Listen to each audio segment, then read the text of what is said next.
భవిష్యత్తుతో చెలగాటమాడుతున్న ఒక నకిలీ అకాడమీ భాగోతం అనకాపల్లి జిల్లాలో వెలుగు చూసింది. కే కోటపాడు మండలం లంకవానిపాలెంలో ధృవ డిఫెన్స్ అకాడమీ పేరిట జరుగుతున్న విద్యా వ్యాపారం ఇప్పుడు సంచలనంగా మారింది. ప్రభుత్వ అనుమతులు లేవు, రికగ్నిజేషన్ నంబర్లు అసలే లేవు. కానీ వేలాది మంది విద్యార్థులకు వలవేస్తూ అడ్మిషన్ల పేరిట దోపిడీకి తెరలేపారు.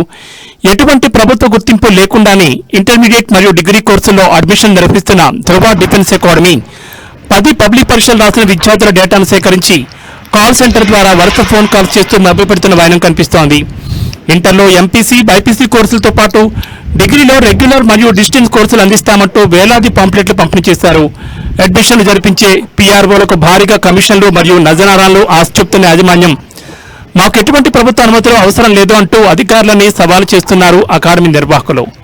అకాడమీ నిర్వహిస్తున్న భవన యజమాని పంచాయతీకి చెల్లించాల్సిన లక్షలాది రూపాయల ట్యాక్స్ ఎగ్గొట్టినట్లు కూడా ఆరోపణలున్నాయి. గ్రామీణ ప్రాంత విద్యార్థుల జీవితాలు ప్రమాదంలో పడుతున్నా కనీసం కన్నెత్తి కూడా చూడడం లేదు విద్యాశాఖ అధికారులు.